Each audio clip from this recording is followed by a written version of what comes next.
안녕하세요. 영화평론가 이동진입니다. 지금 이 영화 시간으로 돌아왔습니다. 오늘 다룰 영화는 지금 극장에서 상영되고 있는 작품이죠. 바로 이란 감독 자파르 파나히가 만든 노베우스를 여러분께 집중적으로 해설해 드리도록 하겠습니다. 노베우스를 만든 감독은 자파르 파나히입니다. 자파르 파나히라면 신인 감독 시절에 이미 부산영화제를 비롯해서 한국에도 찾아온 적이 있었던 상대적으로 이란 감독 중에는 오랜 세월 우리와 함께했던 감독이라고 말할 수 있을 것 같은데요. 2009년도에 민병대에 의해서 그 총에 맞아서 무고한 학생이 죽게 됩니다. 그래서 이제 전국적으로 추모식이 일어나게 되는데 그 추도식에 자파르 파나히가 참석했다는 이유로 무려 6년형의 징역형을 선고받게 됩니다. 그리고 20년간 영화 제작을 금지받게 되고요. 그리고 이제 인터뷰 자체도 금지가 되는 어떤 그런 처벌을 받게 되죠. 물론 이제 6년 징역형을 받는 그런 과정 속에서 국제적으로 탄원 요청들이 있었고 또 국내에서도 저항이 만만치 않고 해서 곧 얼마 지나지 않아서 풀어주긴 합니다. 그럼에도 불구하고 출국 금지 상태고 외국도 나갈 수 없고 영화를 제대로 찍을 수 없는 상황이 되죠. 자파르 파나히는 이에 굴하지 않고 그 이후에도 영화를 계속 만드는데요. 그러면서 국제적인 영화제에서 계속적으로 수상을 하면서 이란을 대표하는 감독으로서 맹렬하게 활동을 이어오고 있습니다. 대표적으로 이것은 영화가 아니다 같은 작품은 무려 집안에 들어왔던 케이크 속에다가 영화를 다 찍었던 USB를 집어넣어서 그것을 아들이 미리 반출해서 칸네 영화제에 출품을 합니다. 그래서 수상까지 하게 되는데요. 이럴 정도로 이란의 억압적인 현실에 굴하지 않고 타협하지 않고 영화를 계속 이어나가는 용기 있고도 훌륭한 감독으로 추앙받고 있습니다. 그러다가 2022년이 되면 여러분들 잘 아시는 이란 사회가 이제 히잡 시위로 지금도 여파가 남아있는 그런 시위 속에서 또다시 이제 자파르 파나히가 동료 그런 어떤 감독들을 지지하는 그런 자리에 나가게 되자 6년형을 다 채우지 않았으니까 다시 감옥에 넣어야겠다라고 해서 다시 감옥에 투옥하게 됩니다. 그 안에서 단식 투쟁을 하게 되고요. 옥중에서 다시 또 풀려나는 일을 겪게 되는데 지금 여러분이 보시게 될 이 노베우스라는 영화는 바로 2022년도에 감옥에 다시 들어가기 직전에 만든 작품입니다. 그래서 이 영화에서는 직접 자파르 파나히가 자신의 상황을 영화 속에 끌어들이고 있고 또 자파르 파나히가 스스로 자파르 파나히 자기 자신을 연기하는 그런 극영화의 형태를 띠고 있습니다. 하지만 이런 이란의 어떤 억압적인 현실에 굴하지 않는 감독의 용기 때문에 자파르 파나히 영화들이 갖고 있는 정치적인 의미에 지나치게 집중되어서 추앙되는 것 같습니다. 그러니까 국제사회에서, 국제영화계에서도 자파르 파나히의 영화들의 계속적인 수상 결과가 있다든지 혹은 자파르 파나히에 대한 존경의 어떤 것들을 바친다든지 할 때 상당 부분은 그에 굴하지 않는 예술가로서의 용기라는 부분에 초점이 맞춰져 있는데요. 물론 그 부분은 굉장히 훌륭한 부분입니다. 하지만 간과하지 않을 것은 그의 영화들이 그만큼 미학적으로도 탁월하게 훌륭한 성취들을 하고 있다는 것을 빼놓을 수가 없다는 측면이죠. 그런 측면에서 오늘의 해설은 바로 이 후자에 집중해서 노베우스라는 영화가 왜 새해 초반에 우리가 만나게 된 그런 걸작 영화라고 말할 수 있고 제가 강추드릴 수 있는 영화인지를 집중적으로 영화 속으로 들어가서 설명드리도록 하겠습니다. 네, 이 영화는 자파르 파나히가 직접 주연 배우로 출연을 하고 있기도 하고 자신의 상황을 끌어들이기도 하지만 굉장히 흥미로운 것은 영화 속에서 다른 영화들을 계속 촬영하는 방식으로 영화가 이루어져 있다라고 말할 수 있습니다. 약간 이것을 좀 구조적으로 설명을 한다면 이 영화 속에서는 모두 4번의 영화 촬영이 있다라고 얘기할 수 있을 것 같고요. 그 4번의 촬영 중에서 가장 중요한 것은 마지막 촬영, 다시 말하면 이 영화의 자체를 의미하게 되는 어떤 그런 엔딩 장면을 포함한 부분이 무척이나 중요한데요. 그러니까 자파르 파나히가 마지막 순간에 이르러서 어떤 참극의 현장을 벗어나서 차를 몰고 떠나게 되는 그 장면이죠. 그러다가 차를 세우는 것으로서 이 영화가 끝나게 되는데요. 그 장면 속에서 이전에 이 영화 속에 등장했던 또 다른 영화 속인 영화들이 다 떠오르면서 그 순간이 대비되는 방식으로 영화가 만들어진 것 같습니다. 그런 의미에서 이 영화에서 가장 중요한 건 마지막 장면이겠지만 그 마지막 장면이 정말로 우리를 깊은 감동과 감독이 보여주는 어떤 성찰과 이런 것을 우리가 이해하기 위해서는 그 전에 이 영화 속에서 등장했던 또 다른 영화 속 영화들을 하나씩 훑어야 된다는 것이죠.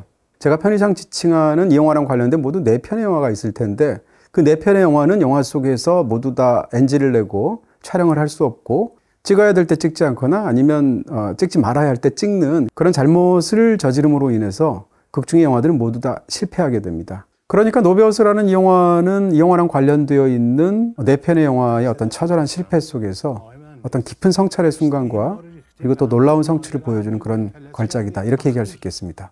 먼저 이 영화 속에 등장하는 첫 번째 영화부터 말씀드리겠습니다. 그러니까 이 영화의 시작 장면이 될 텐데요.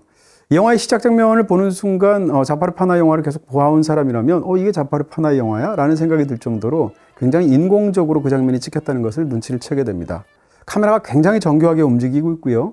배우들 동선이 굉장히 정교하게 컨트롤이 된 가운데 누가 주인공인지도 모를 방식으로 어떤 골목에 있는 사람들을 마치 그 사이를 이렇게 유영하는 것 같이 카메라가 움직이다가 진짜 주인공인 자라라는 여성이 서빙하고 있는 장면들을 포착하게 됩니다. 그러다가 잠시 후에 박태하르가 나타나게 되고요.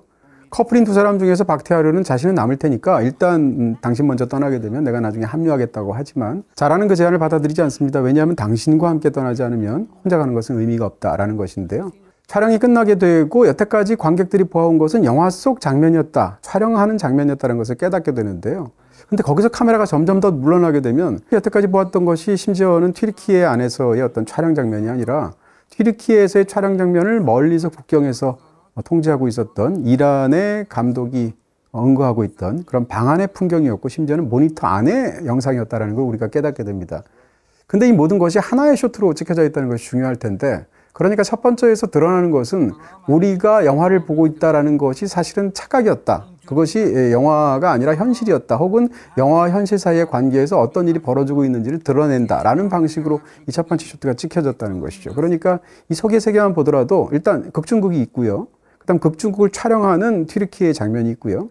그 다음에 그것을 컨트롤하는 이란에서의 장면이 있는 것이죠. 이렇게 영화와 현실 간의 관계를 날카롭게 그 사이를 드러내면서 관객 입장에서는 두 번의 착각을 하는 것을 스스로 깨닫게 하는 방식으로 이 첫 번째 장면이 찍혀져 있다는 것입니다.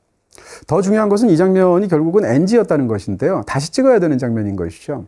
근데 그 장면이 왜 NG였을까를 생각해 보게 됩니다. 감독의 말에 따르면 카메라가 일단 잘못 움직였기 때문입니다. 그러니까 이 중계하듯이 막 이렇게 움직이는 순간에서 두 사람 사이에서 자라가 나는 떠나지 못하겠다라고 그 레스토랑, 식당 안으로 이제 사라지게 되면 이 카메라는 그것을 따라서 움직여서 자라를 잡게 되는데, 감독의 주장에 따르면 자라를 잡는 게 아니라 남아있었던 박티아르를 잡아야 된다. 왜 카메라를 움직이느냐? 남아있는 박티아르를 계속 잡아야지라고 카메라의 움직임 자체가 틀렸다고 지적을 하게 되는 것이죠. 이게 첫 번째 NG의 이유고요. 두 번째, 감독이 틀렸다고 말하는 것은 배우들의 위치가 잘못됐다라는 지적을 하게 되고 감정을 통제해야 된다라는 방식의 이야기를 하게 되죠. 결과적으로는 이런 여러 가지 것들 때문에 틀렸다는 것을 감독이 NG인 것을 선언하고 재촬영을 해야 되는데 재촬영조차 못합니다. 왜냐하면 영상통화가 끊겼기 때문이죠. 그것을 지시하는. 그러니까 영상통화가 끊겼다는 것은 현실과 영화의 접점 사이에서 분절이 일어났다는 얘기고요. 그것 때문에 부작동의 결과로 영화가 제대로 촬영되지 않았다는 것을 뜻하게 되죠. 이런 방식으로 첫 영화는 첫 번째 이 영화의 장면뿐만 아니라 이후에서도 장면마다 계속 실패하게 됩니다. 가장 큰 이유는 뭔가 하면 자라가 박티아르와 함께 떠나지 않으면 의미가 없다라고 주장한다는 것이죠. 그러면서 나한테 혼자서 안심하고 떠나게 하기 위해서 지금 가짜 여권으로 나를 속이고 있는 것 아니냐라는 것을 폭로하게 되죠. 그러니까 영화 속에서 굉장히 난항이 되는 것은 일단 한 사람이라도 안심을 시켜서 떠나보내려고 하는 어떤 스토리나 그런 이야기를 찍으려고 하는데 배우가 그것을 자꾸 거부하고 있다는 것이죠. 그러면서 배우를 임시 변통으로 속여서라도 그 상황을 만들려고 하는데 배우는 그것이 거짓이라는 것을 알고 현실과 다르다라는 측면에서 이 영화는 가짜다라고 공박하게 되죠. 그래서 그 장면은 결정적으로 마지막 순간에 함께 떠나려고 하는 장면을 찍을 때 NG가 됩니다. 왜냐하면 배우가 촬영을 사실상 거부하기 때문이죠. 이 첫 번째 영화는 다른 장면들도 전부 다 NG가 됩니다. 예를 들어서 극 중에서 이제 밀수업자를 등장시켜서 여권을 구하는 어떤 장면을 직접 찍겠다. 그것 자체를 이제 영화 속에서 감독이 판단해서 그렇게 하라라고 승인을 하게 되는데요. 영화에서 밀수업자는 자신의 얼굴이 노출되는 것을 꺼립니다. 왜냐하면 자기가 불법적인 일을 저지르기 때문에. 그래서 밀수업자가 등장하는 장면은 전부 다 뒤통수만 찍게 되는 장면이 되는 것이죠. 그런데 그 장면조차도 중간이 되면 결국은 NG가 되는데요. 왜냐하면 밀수업자가 사실은 내가 너한테 준 게 가짜 여권이다라는 것을 박태환한테 말을 해주려고 하는 것이죠. 다만 그것을 카메라 앞에서 말하기 싫기 때문에 따라오라고 해서 카메라는 남겨둔 채 박태환과 함께 두 사람이 사라집니다.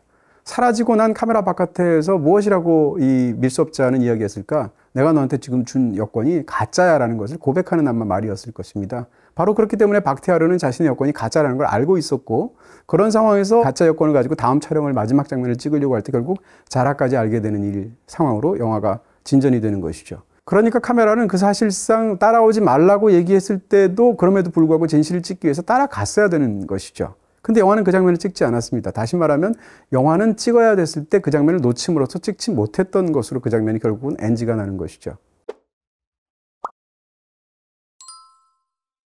그리고 마지막 부분에 이르게 되면 이 영화 속의 첫 번째 영화는 결국은 자라가 죽게 되는 참극을 박태하르가 발견되는 어떤 그런 시체를 확인하는 장면으로 이어지게 됩니다.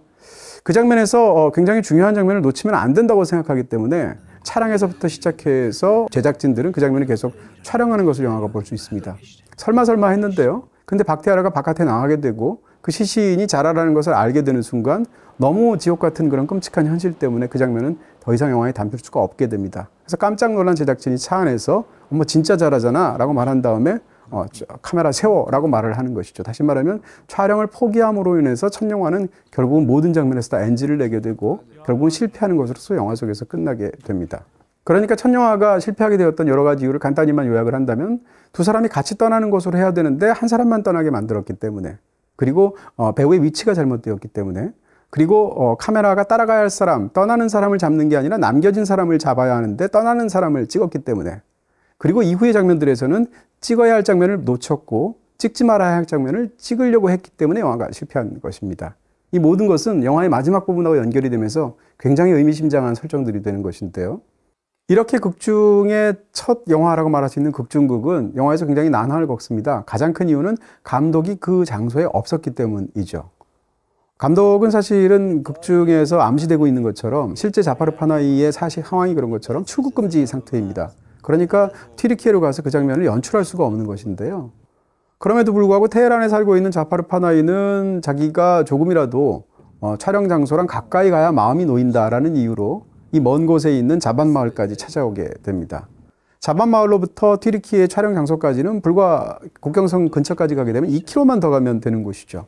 그럼에도 불구하고 그는 국경을 넘지 않은 상태에서 이란에서 이 자반 마을에서 그 장면을 연출하다가 결국은 영상 통화의 품질이 나쁘니까 자꾸 그 장면이 끊겨서 NG가 빈발하게 되는 것이죠. 상황이 그렇게 되니까 레자가 찾아옵니다. 레자라는 사람은 이제 극 중에서 조감독인데요. 이 영화를 위해서나 감독님 자신을 위해서나 우리 모두를 위해서 감독님이 튀르키예로 넘어가서 이 장면들을 연출하는 것이 좋을 것 같다라고 말하고, 맞는 말이기 때문에 그것을 따르려고 하는 감독이 국경을 넘으려고 따라 나서죠.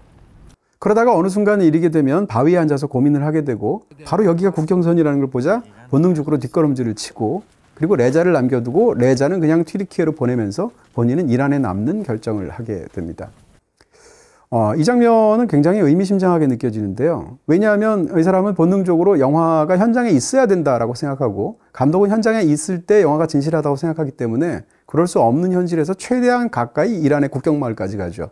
근데 현실적으로 그렇게 할 필요가 없었습니다.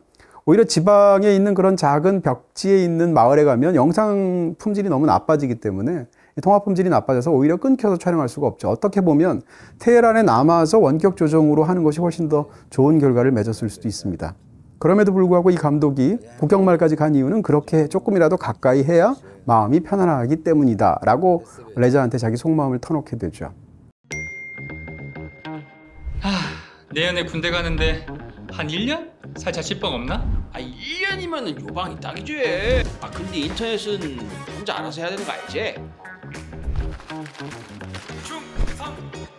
1년 뒤에 나가는데 인터넷은 기본 3년 약정 아니요? 선배, 내 친구는 비다이렉트 샵에서 1년짜리 가입했다던데? 야, 약정도 짧고 일시정지도 자유롭네. 대학생을 위한 비다이렉트만의 프리한 혜택. 더 자세한 혜택은 106 혹은 비다이렉트 샵으로. 결국은 극중에 등장하는 자파르 파나히의 이 영화 연출과 관련된 문제는 이거였습니다. 그 사람은 영화 연출을 잘하기 위해서 가까이 다가가려고 했습니다. 그렇지만 충분히 가까이 다가가지는 못했다라는 것이죠. 충분히 가까이 다가가기 위해서는 국경을 넘어서 튀르키예에서 연출을 해야 되는데 본능적으로 그것은 사회적인 혹은 법률적인 금기이기 때문에 그는 그 금기를 범하지 못합니다. 근데 이런 그의 자세는 사실은 마을에서 굉장히 이상한 전통 속에서 아이가 태어났을 때 탯줄을 누가 자르는가 혹은 발식기와 관련돼서 어떤 행사들이 있는가에 대해서 감독은 그런 마을에서 이루어지는 어떤 전통적인 금기를 굉장히 우스꽝스럽게 생각합니다. 하지만 법률적인 금기나 어떤 본능적인 금기나 혹은 정치적인 금기에 있어서 감독조차도 그 금기를 벗어나지 못하고 있다는 것이죠. 그런 의미에서 레자와의 관계에서 벌어진 일들이 우리의 눈길을 사로잡는 부분이 있을 것이고요. 또 한 가지는 그렇게 레자를 떠나보내고 그는 남는 결정을 하게 되는데 이것은 첫 번째 영화 속에서 그가 저질렀던 잘못하고 일치하게 되어 있죠. 그러니까 박티아르는 영화 속에서 자라를 떠나보낸 채 혼자만 남아서 일을 처리하려고 하는 그런 판단 자체가 잘못된 것인데 이것은 영화 바깥에서 국경을 넘느니 마느냐는 월경의 문제를 놓고 레자를 떠내보내고 혼자만 남게 되는 이 자파르 파나히의 상황하고 사실상 일치한다 이렇게 얘기할 수 있겠죠. 자, 이제 두 번째 영화로 넘어가 보도록 하겠습니다. 영화 속에 등장하는 두 번째 영화는 그렇게 안 보이실 수도 있겠지만 간바르가 찍은 영화라고 말할 수 있습니다. 간바르가 마을에서 이제 곧 이어지게 되는 어떤 그 한 커플의 약혼식에 참석을 하려고 합니다. 근데 이 마을은 전통에 따라서 내과에서 신랑 신부의 발을 친구들이 씻겨주는 그런 의식을 벌이게 되는데 거기에 자기가 갔다 와야 된다라고 말을 하니까 자파르 파나이가 이 재밌는 장면을 놓치기가 아까운 거죠. 그래서 나중에 영화에 쓸 생각을 하기 위해서 카메라를 주면서 그 약혼식에 발 씻는 의식을 찍어오라고 얘기를 합니다. 간바르는 카메라를 작동해 본 적이 없기 때문에 영화를 어떻게 찍는지 모른다라고 말하니까 굉장히 쉽다. 모든 건 다 자동이고 알아야 할 것은 한 가지. 이게 시작 버튼이고 이게 중지 버튼인데 시작할 땐 시작을 누르면 되고 중지하면 중지 버튼을 누르면 된다라고 알려줍니다. 그러니까 간바르가 영화를 찍기 위해서 알아야 될 규칙은 아주 간단합니다. 언제 시작 버튼을 누를지 언제 중지 버튼을 누를지 그것만 알면 되는 것이죠. 신나게 된 간바르는 촬영을 하기에 앞서서 버튼을 누르면서 감독님 먼저 찍을게요 라고 밑에서 감독을 올려 찍습니다. 실제로 나중에 보는 장면을 보면 그게 이 영화 속에서 간바르가 찍은 최초의 이미지죠. 자, 이 모든 것들은 사실은 이 영화가 자파르 파나이에 관한 영화라는 것이죠. 더 중요한 것은 간바르는 결국 NG를 내서 망치게 됩니다. 왜냐하면 저 멀리서 이제 촬영을 이제 막 해야겠다라고 생각하고 지금 그런 생각을 갖고 있는데 자기 사촌이 걸어오기 있었기 때문이죠. 간바르는 이 자파르 파나이가 마을 사람들로부터 냉대를 받고 있고 사실은 사람들이 다 자파르 파나이에 대해서 수근수근하고 있다는 사실을 알고 있습니다. 왜냐하면 영화의 초반부에서 제대로 수신이 되지 않아서 핸드폰이 이제 신호를 잡는 데를 위해서 지붕에 올라가려고 자파르 파나이가 얘기할 때 간바르가 말립니다. 왜냐하면 사람들이 선생님께서 지붕에 올라가면 우리 옆 이웃들을 염탐하기 위해서 올라간다라고 잘못 생각할 수 있다라는 것인데요. 그가 그렇게 판단하는 이유는 실제로 사람들이 그렇게 이 사람이 스파이가 아닌지 이 마을에 와서 이상한 행동을 하는 것은 아닌지 혹시 우리에게 해로운 어떤 일들을 하는 사람이 아닌지 의심해와는 말들을 하는 것을 간바르가 아마 들었기 때문일 것입니다. 바로 그렇기 때문에 촬영하면서도 멀리서 사촌이 오게 되니까 사촌이 오는 장면을 카메라에 담을 수는 없죠. 왜냐하면 아마 틀림없이 카메라를 보거나 이런 상황을 보게 되면 사촌은 간바르 앞에서 자파르 파나이 욕을 할 것이기 때문입니다. 그래서 버튼을 눌러서 세운다고 한다는 것을 잘못해서 시작 버튼을 누르게 되죠. 그러니까 찍지 말아야 될 것을 간바르는 찍게 됩니다. 그래서 사촌이 감독에 대해서 욕한 것을 나중에 감독이 스스로 카메라를 확인하면서 그 사실을 다 알아내게 되는 것이죠. 그러니까 간바르가 잘못한 것도 영화의 초반과 비슷한 상황이라고 말할 수 있을 것 같습니다. 실제로 찍어온 걸 보고 나니까 감독이 그런 말을 하죠. 자파르 파나이가 간바르한테 아니 그러니까 촬영해야 될 때 정지 버튼을 눌렀네. 그리고 정지해야 될 때 촬영 버튼을 눌렀구만 이라고 지시하게 되는데 이 말은 이 영화의 전체적으로 매우 중요한 대사가 되면서 전체를 관통하는 어떤 영화적인 화두가 됩니다.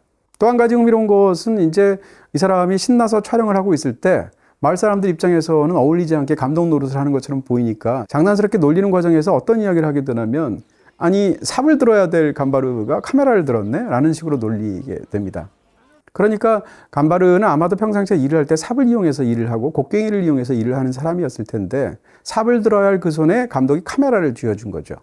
근데 그 영상 장면을 찍고 집으로 돌아와서 나중에 천천히 감독에게 돌려줘도 되는 그 카메라를 그냥 방에 두면 뭔가 잘못될 것 같아서 겁이 난다라는 이유로 감독에게 돌려줍니다. 그리고 그 손에는 다시 무엇을 잡는가? 삽을 잡습니다. 무슨 말인가 하면 이 마을에서 지금 현재 가장 큰 문제는 고자를 사이에 둔 두 남자 사이에서의 어떤 싸움과 다툼 때문일 것일 텐데 그 상황에서 야굽이 솔두즈를 구타해서 때려서 피를 흘리게 하는 마을에서의 싸움이 벌어지게 되죠. 그렇게 일이 갑자기 벌어지게 되니까 사람들이 몰려서 그 싸움을 말리고 있는데 그 부분에서 어떤 전면에 드러나 있는 장면을 보게 되면 바로 그 싸움을 가장 적극적으로 말리는 사람은 간바르였고 간바르는 손에 삽을 든 채 그 장면을 말리고 있습니다. 그러니까 이 영화에서 간바르는 삽을 버리고 카메라를 쥐었다가 다시 카메라를 버리고 삽을 들게 되는 것인데 이때 삽과 카메라는 것은 영화 속에서 계속 현실과 영화를 어떤 드러내는 것으로서 굉장히 흥미롭게 대칭이 되는 이미지로 드러나고 있다 이렇게 얘기할 수 있겠죠. 자, 이제 영화 속에 등장하는 세 번째 영화를 말할 차례가 됐습니다. 그것은 바로 자파르 파나이가 직접 자신의 얼굴을 찍는 맹세식 장면입니다. 그러니까 자반 마을에서 이 고잘과 그리고 솔두즈가 함께 있는 그런 연인으로서의 어떤 장면을 감독이 우연히 사진을 찍었느냐를 놓고 굉장히 많은 설왕설래가 오가게 되고 수많은 갈등이 있게 되죠. 감독은 찍은 적이 없다라고 주장하고 있고 내 말이 사실이다라는 것을 증명하기 위해서 이 마을의 전통에 따라서 맹세식에서 선서를 하게 됩니다. 손을 코란에 올려놓고 이 종교 경전 앞에서, 그러니까 신 앞에서 자신이 진실을 말한다는 것을 선서한 다음에 본인의 이야기를 하도록 되어 있는데요. 감독은 거기서 자기만의 방식으로 하겠다라고 제안을 하게 됩니다. 그래서 코란을 치우게 하고 카메라를 자기 앞에 대게 하고 카메라로 내가 지금 선서하는 그런 사실을 진술하는 것을 찍게 되면 그 자체로 증거가 되고 그것을 사본을 여러분들에게 드리면 그것 자체가 진실을 담고 있는 그런 증거로서 여러분들이 가져갈 수 있을 것이다 라고 주장하게 되죠.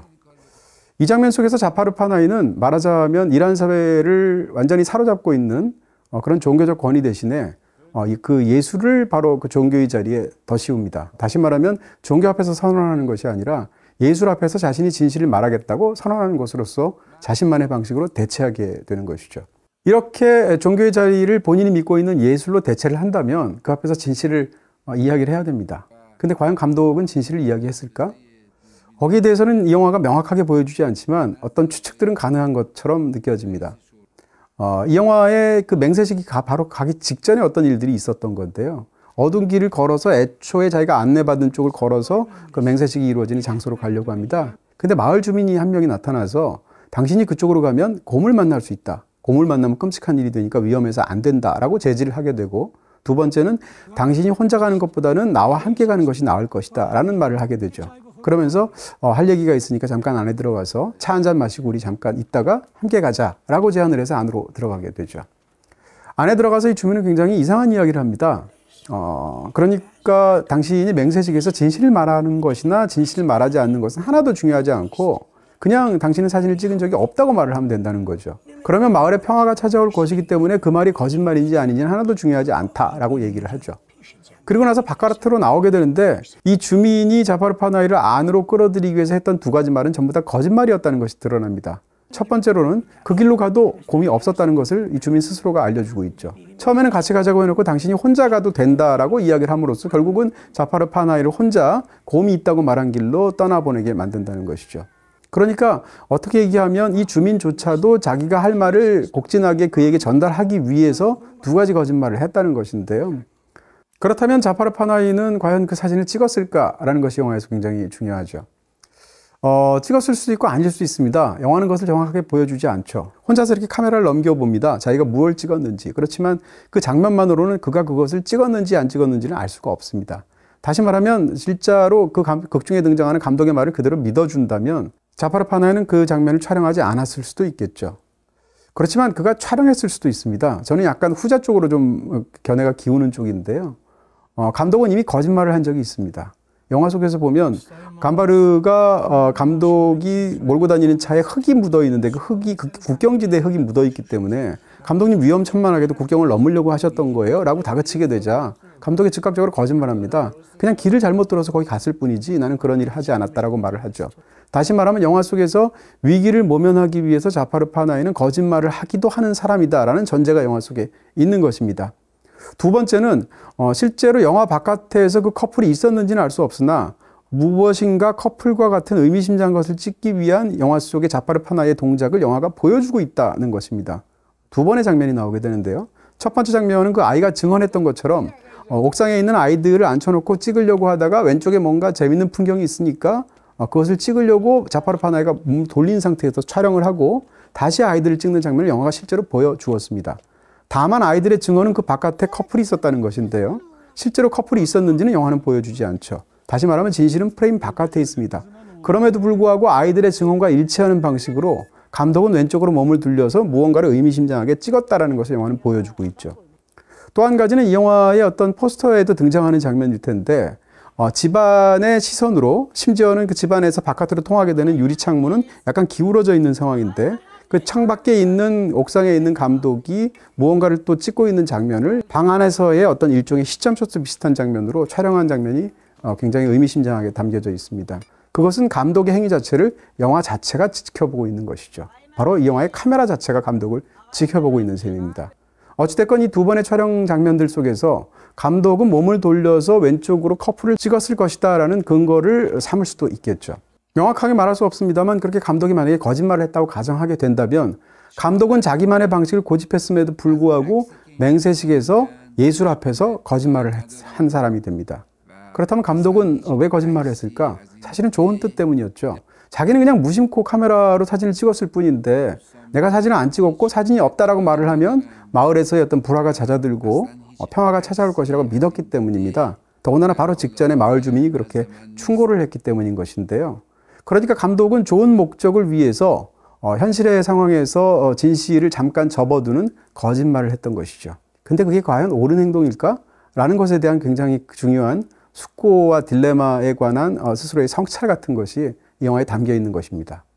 자, 이제 가장 중요한 영화의 마지막 부분에 대해서 이야기하도록 하겠습니다. 이 영화의 마지막 장면이 되게 되면 감독은 결국 이 마을을 떠나기로 결심을 합니다. 그렇게 마을 사람들로부터 부탁을 받았기 때문인데요. 감독은 그 상황에서 차를 몰고 마을을 떠나게 되는데 그 길 자체를 카메라는 차량 안에서 바깥을 찍는 방식으로 찍었는데 그 바로 직전에 우리는 그 장면과 비슷한 연출 방식을 보았습니다. 그것은 바로 바닷가에서 어떤 시신이 발견되었고 그 사람이 자라인지를 확인하기 위해서 카메라를 켠 채 이 박티아르와 함께 다가가는 그 사람들의 길에서 차 안에서의 장면하고 똑같은 방식으로 그 장면이 찍혔다는 것인데요. 이렇게 이 영화의 마지막 장면은 첫 영화를 찍었던 그런 방식들을 상기시키는 방식으로 시작이 된다는 것이죠. 그러다가 차가 냇가를 지나가게 되면 끔찍한 어떤 비극이 벌어져 있는 것을 발견하게 되고 감바르가 감독에게 뛰어옵니다. 그러면서 이렇게 말하죠. 이러저러한 이유로 두 사람이 국경을 넘으려고 하다가 총에 맞는 어떤 그런 끔찍한 일이 생겼는데 위험하니까 감독님은 빨리 여기를 벗어나서 저쪽 길로 가시면 된다라고 이야기를 하게 되죠. 감독 스스로는 이 마을의 일에 깊이 연루되고 싶은 생각이 없기도 하고 또한 내심 자신의 사진과 관련된 어떤 거짓말이나 자신의 행동 때문에 뭔가 본인이 어떤 단초를 제공한 것이 아닌가라는 마음이 들어서 죄책감이 있기도 하고 뭔가 그 상황에서 공경에서 벗어나고 싶은 어떤 생각 같은 것이 겹치게 돼서 더군다나 이 마을의 주민인 감바르가 그렇게 충고를 하기 때문에 그쪽 길로 차를 몰고 떠나게 됩니다. 한참을 가다 보니까 차에서 뭔가 경보음 비슷한 것이 들리게 되고 그러는 과정 속에서 이 감독은 생각에 잠기다가 어느 순간 차를 멈춥니다. 그리고 사이드 브레이크를 채우면서 영화는 끝나게 되는 것이죠. 그렇게 본다면 제가 초반에 말씀드렸던 이 영화 속에 등장하는 네 번째 영화, 다시 말하면 이 영화 자체는 그 속에서 자파르 파나히가 사이드 브레이크를 채우면서 가던 길을 멈추면서 생각에 잠기면서 다시 말하면 그 영화가 실패하면서 끝난다라고 말할 수 있을 것 같습니다. 이 영화 자체 속에서 극중의 주인공인 자파르 파나히는 왜 실패했을까를 생각해 보게 됩니다. 그리고 자파르 파나히가 담겨져 있는 글을 찍게 되는 이 영화 자체는 왜 실패했을까를 떠올리게 되면 일단 영화의 첫 번째 영화가 실패한 이유랑 상당 부분 상통한다는 것을 알 수 있습니다. 마지막 장면에서 카메라는 누구를 찍어야 할까? 떠나는 사람을 찍는 게 아니라 남아야 있는 사람을 찍어야 한다라는 것이 첫 번째 장면에서의 NG 이유였습니다. 그러니까 이 영화 자체는 마지막 장면에 이르러서 누구를 찍어야 할까? 떠나는 자파르 파나히가 아니라 남아있는 감바르를 찍어야 되는 거죠. 근데 카메라는 그를 따라가게 됐는데 그와 같은 실수는 바로 이 영화의 첫 장면에서 자라를 따라갔던 카메라의 실수와 일치한다라고 얘기할 수 있습니다. 그리고 또 다른 이유는 애초에 이 영화 속에서 자파르 파나히가 찍으려고 했던 그 커플들의 문제에서 가장 큰 문제는 두 사람 중에 한 사람만 떠나게 하는 것 자체가 문제였던 것이죠. 그러니까 함께 갈 수 없다라는 사실에 절망한 배우인 자라의 어떤 행동 때문에 결국은 비극이 초래됐던 것이죠. 영화의 마지막 장면에서 자파르 파나히는 떠나면 되지 않습니다. 그는 남아서 감바르 곁에 그 비극의 현장에 남아 있었어야 되는 것이죠. 그런 측면에서 영화 속의 영화에서 자라가 죽는 것이나 영화 바깥의 현실 속에서 그 커플 중에 이 솔드즈가 총을 맞게 되는 것이나 이 부분들은 사실상 겹치는 행동이다 이렇게 볼 수가 있겠죠. 그리고 영화 속 영화가 첫 장면에 실패했던 것처럼 배우들의 위치가 잘못됐기 때문입니다. 자파르 파나히의 위치는 차 안 속에서 차를 탄 채 벗어나려고 하는 위치가 아니라 그 비극의 현장 속에 그대로 남아있어야 하는 위치 속에 있어야 했기 때문인 것이죠. 그렇게 본다면 자파르 파나히의 잘못은 굉장히 명백해 보입니다. 자파르 파나히는 극 중에서 가야 되는 순간에는 가지 않았고요. 가지 말아야 할 순간에는 갔습니다. 이것 자체가 그의 가장 큰 잘못이라고 했을 텐데 바로 가야 되는 순간에 가지 않았던 것은 국경에서 월경을 하지 않았던 것이고요. 반면에 가지 말아야 할 때 가는 것은 비극의 현장을 피해서 그가 떠나려고 했던 영화의 마지막 장면에서 행동을 의미하게 되죠. 그러니까 이 영화를 마지막 장면까지 다 보게 되면 우리는 이런 생각을 하게 됩니다. 결국 영화에서 가장 중요한 것은 무엇인가? 영화의 첫 장면에 등장하는 것처럼 어떤 동선을 정하고 얼마나 정교하게 움직이고 그것을 얼마나 예쁘고 인위적인 방식으로 관객들에게 선사하는가는 하나도 중요하지 않고 진짜 중요한 것은 결국 감바르에게 가르쳐준 바로 그것일 것입니다. 언제 찍어야 할지, 언제 멈춰야 할지를 결정하는 것이죠. 그리고 사람의 행동에서 가장 중요한 것은 언제 가야 할지, 언제 가지 말아야 할지일 것입니다. 그런 측면에서 이 영화의 마지막 장면은 극중에 등장하는 감독인 자파르 파나히의 영화 속 영화와 영화 속 현실 모두에서의 어떤 처절한 실패를 드러내고 있고요. 그런 실패 속에서 본인이 잘못한 것이 무엇인지를 곱씹는 자파르 파나히의 옆얼굴에 어떤 그런 멈춘 순간으로 영화가 끝난다는 것을 우리가 상기할 수가 있게 됩니다. 네, 이렇게 해서 자파르 파나히의 영화 노베우스 여러분들께 해설을 해드렸는데요. 자파르 파나히는 말씀드린 대로 애초에 그의 영화 경력을 아바스 키아로스타미의 조감독으로서 쌓아온 그런 부분이 있습니다. 실제로 이란 감독 중에 가장 큰 영향을 이란 영화사에 미친 사람이 있다면 아마 아바스 키아로스타미일 것 같고요. 키아로스타미의 허다한 훌륭한 영화들 중에서 올리브나무 사유를 여러분께 추천드립니다. 이 영화 속에서도 영화 밖의 현실과 영화 안에서 자기가 연기해야 되는 현실 사이에서 그 부조화를 견디지 못해서 촬영하지 못하겠다라고 주장하는 어떤 배우의 이야기가 나오게 되는데, 이런 모티브는 사실상 지금 여러분이 보시게 된 이 노베우스라는 영화에도 그대로 승계가 된 굉장히 흥미로운 모티브일 것이다 라는 이야기를 덧붙일 수 있습니다. BTV에서 보실 수 있습니다. 다음에 또 다른 좋은 영화로 여러분을 찾아뵙도록 하겠습니다. 고맙습니다. 영상 재밌게 보셨나요? 여기 클릭하시면 제작에 큰 도움이 됩니다. 안녕!